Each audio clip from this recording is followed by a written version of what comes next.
Managing Director of Paragon Trust Company and tax and private client practitioner, joins us to bring a common sense approach to money in a world of total insanity. Let's welcome Tony D'Angelo. I think this might be a first. I'm not sure ever in the history of at least me and my radio program have we ever done a double guest, a double booking, double appearance, but we got one today. Tony D'Angelo, Tony D'Angelo 7, joins me now to talk about some things, and then later on during the Mike Gallagher appearance, he'll join me to talk about Donald Trump's taxes. So, Tony, good morning. How are you? Good morning, Lee Elci. Good morning, everybody. Proud to be among you. How was your Christmas? It was great. It was quiet here, and tried to pick up as best as I can. And we were talking before I came on about holidays, and holidays for many, it's kind of like you get into this big rush, and then there's this giddiness, and then there's the day, and then there's a lot of people who have dashed expectations, and they start acting out in different ways that may not be fun, and or they can be constructive. And one of the things that I was doing is one of the few times I have to read is on the holidays. So I was reading down some of the things in Twitter, and there's a lot of, shall we say, rumination. And the rumination is basically based upon what people have perceived in this year gone by, politically, socially, emotionally, and a lot of disappointment in the fact that good people, I think, with good intentions are saying that we needed a fight and we didn't get one. We didn't get one from those people in the Republican Party, pretty much on a global scale, that we thought would fight for us. This was all culminated by the Consolidated Appropriations Act and the throwing around of money, and everybody went home, and that really ticked off a lot of people. And we should have people in the public square who are watching and fighting better, and sadly we don't. And the fight comes to the citizen, and for those of us that choose to fight. And it got me thinking. I started to go back and look at what I think is, and it's never a good time to bring bad news. The holidays are joyous and everybody's happy, and it's like, and to me it's like watching a war movie. When's the next bombing going to start? And what I believe is going to be the hot ticket this year coming up in the legislative session and coming up, wherever you may be. I realize today we might have visitors and people listening from other places, and, welcome, come back. But we have a fight here in Connecticut known as residential zoning, Section 830G in our books, and basically I've always said this is a fight that really wasn't fought, and what we have seen thus far and what our normal media sources have told us is this is a fight for justice. This is a fight for housing equity. And they have set a flashpoint community. Now, our flashpoint community in Connecticut is Woodbridge, Connecticut, for those who may be familiar or not. Woodbridge is an affluent bedroom community, and it's sort of like maybe northeast of New Haven, and it's highly populated by people that work in the hospitals, work in the professions, work in Yale, and it's been kind of insular over the years. Maybe not perfect, but insular. There is a nonprofit group, if you read the Connecticut media and you follow along, it's known as the Open Communities Alliance. Now, this is a group that's purported to be humanitarianly concerned in that we need to open up these communities, these bedroom communities, for multi-family zoning, or, what they're starting with is really 4-unit housing, which, Woodbridge is a single-family zoned community. Now, they want you to believe, in the official sense, and this is the whole thing, where this show has taught me, don't believe what you read, don't believe what some authority figure tells you until you check it out for yourself. But they want you to believe that a few little zoning tweaks here and there are going to fix the whole world and everything's going to be wonderful and kumbaya, and what's wrong with you? We just can't be exclusionary and deny people good things. But what's really happening when you get into the case file, which I did over the course of the weekend a little bit, this group, and we've spoken about it before, they're really the ingenue. And what's really behind them is major development interests, people that develop multi-unit housing and housing projects and things like that. And also, what's particularly interesting to me, you're not going to find this anywhere except on this show. We had an appearance in the case by a group known as the Lawyers Committee on Civil Rights Under Law. Now, this is something that started way back, going back to JFK, under completely different assumptions. But this is a huge legal activist organization of which George Soros is a major backer. So, in other words, Soros has a spigot, and he's throwing whatever he can into this thing. So he sees something here. Now, the thing is, what's very compelling here on this thing is on December 23rd, under cloak of holiday, there's a group representing all of these moneyed interests. It is no less than 15 lawyers in the firm WilmerHale. You might hear about WilmerHale. They're the firm that's representing Caroline Ellison in the SBF fiasco. These are major politically connected firms, big players. And on December 23rd, there was a brief by all these parties where they started to throw around the word racism. So this is where they're getting to. Communities of single-family homes are inherently racist. It doesn't matter what color the people are. People work to pay their mortgages and raise their kids and things. They're horrible, evil people. And this comes to something much bigger than any of this. This whole thing about the zoning and 830G and all this other stuff, this is window dressing, people. This is something that they want you to believe. They want to guilt you out to make you think that, what's wrong with me? I've been blessed and these other people haven't. And, that's something that's a decision we all have to make at various points in times. And, of course, my solution for that is give something back for that. I've never needed a political government to tell me what I should or should not do. But you know what the target zero is on this, and it's coming. It's in California right now. It's coming in New York. In political, I don't know what you want to call it, stupid land in Connecticut, you're not going to hear it mentioned just yet, but you're going to hear it real soon. It's an R word, and it's called reparations. This is really what it is. Take this all in conjunction.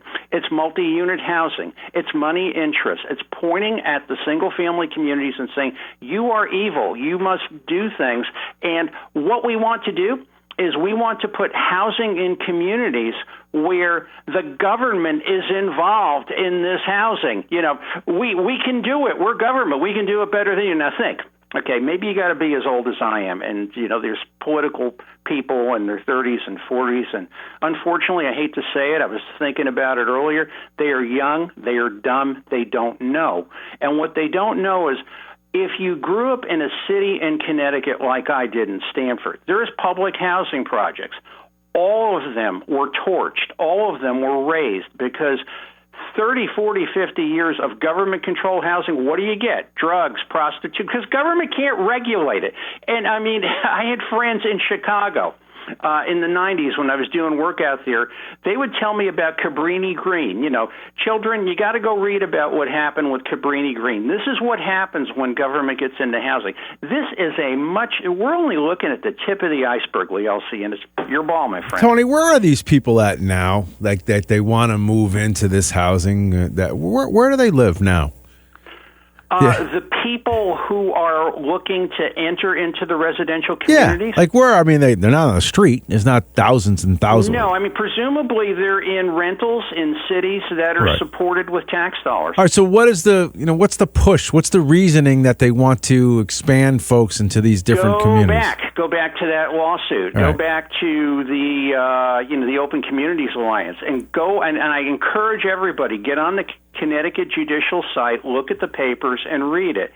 There are two big players in this thing. There is a nonprofit developer of multi-unit housing, which is affiliated to a private developer. It's the money, honey. It's simple as that and just as difficult. Yeah, but this is you're asking me to pay for somebody, it's essentially to chip in for somebody to move from a place that they're in right now to a place maybe we all consider better. But how is that my responsibility? Well, it's not. It is not your responsibility, because if you're going to say, if you have people and say, I will give you a chance to aspire to something, but it's up to you to do it, they will do it, and they will have pride and ownership. And you see, that's the problem. Now, owning real estate is no bed of roses. Anybody that's ever owned any piece of real estate and painted it and shoveled and all that other kind of stuff. But what it does do is that it has a direct coefficient with education, and it also creates personal responsibility. Now, if you put government in that, you completely remove all that, and you put government in the place of what people would ordinarily do for themselves. Whatever their color is, whatever their religion is, that's irrelevant and immaterial. You know, it's there to be taken, but it's up to you to learn how to take it, and that's how you develop, and that's how you make your kids strong and your grandkids strong. But they don't want none of that. Tony D'Angelo, you can follow him on Twitter, Tony D'Angelo7. He has always come up with something new, and in this case, I guess infuriating to talk about almost every single time you're on, Tony. People will get upset, but this is exactly how it's coming down. And I get angry. I get angry because this is something that should have been, we should have saw this during the campaign season. We should have saw this, it's a lot more. And, we've been talking about this, for I don't know how long. Going back to the Biden-Sanders manifesto, government thinks they could do it better. But yet the people that are making these, I can't say this enough, that, they're 31 years old. They don't know what happened in these housing projects. Look it up. Read. It's unbelievable. But let me just say this.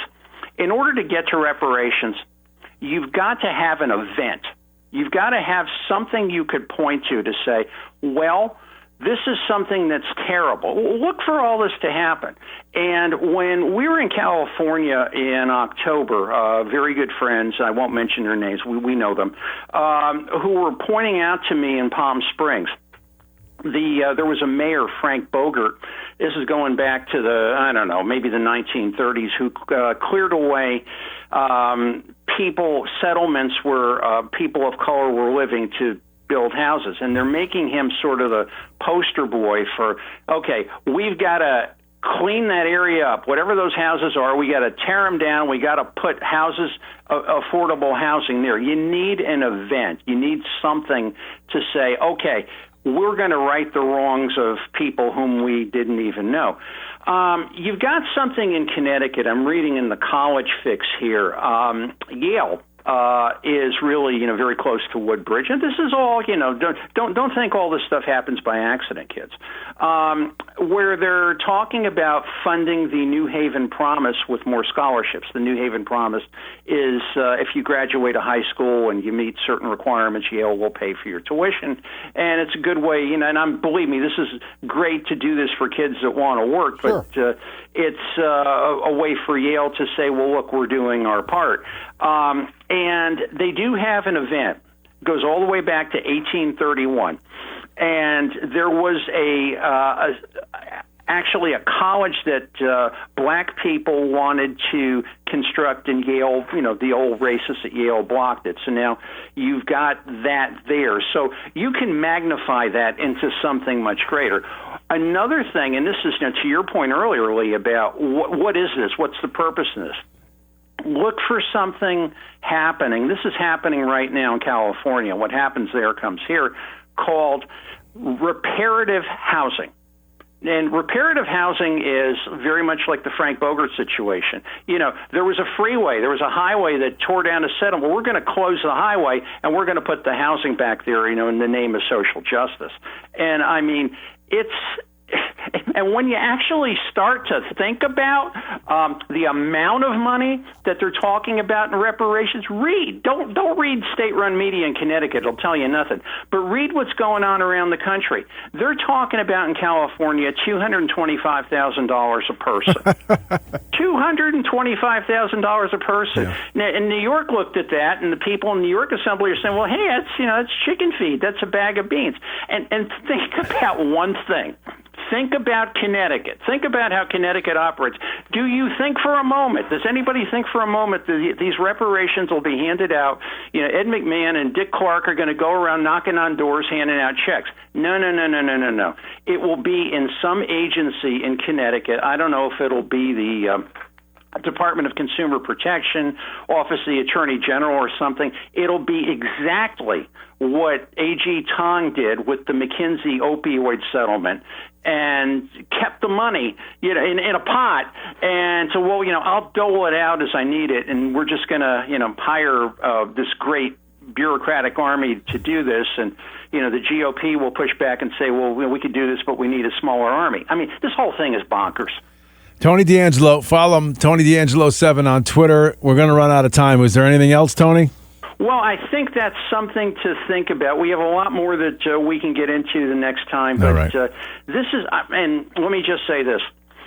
I'm saying this now. I'm sorry it's the holidays, but folks need to, kind of dial up the representatives now and say, if you feel the way I do about this, that this is just bad policy going somewhere to happen with a horrible result. Oh, one thing I do want to say, maybe we'll talk about this next time. Annexation is another thing as far as taking a community and, making, if you have a bedroom community and you have a city, kind of molding it all into one, and we're going to make everything wonderful by kind of spreading the failure in one place into the successes of another. But, I'm for anybody of whatever color doing what it makes absolutely no difference to me, but we've completely removed personal responsibility. Now is the time to actually start to push back on this. And I'm sorry to bring the guy to tell it to you, but I'm sorry to be the guy to tell it to you, but if I didn't, I'd be remiss. Tony D'Angelo, he is a good friend of the show. We're lucky to have him. Tony, I will talk to you a little bit later on today, obviously in a few hours, but I want to thank you here. I won't get a chance to do that later on. I want to thank you for being a part of the show, and another great year in the books, and looking forward to 2023 with you on the radio. I appreciate it very much. The honor is all mine. We've got some wonderful people. I've met some wonderful friends, and I'm learning every day. And when you stop learning and you stop working, I've observed it too many times in my life, my business. That's when you start on the way out, and I really have no intentions of doing that anytime soon. All right, kid. Have a good one. I'll talk to you later. You too, pal. All right, Tony D'Angelo.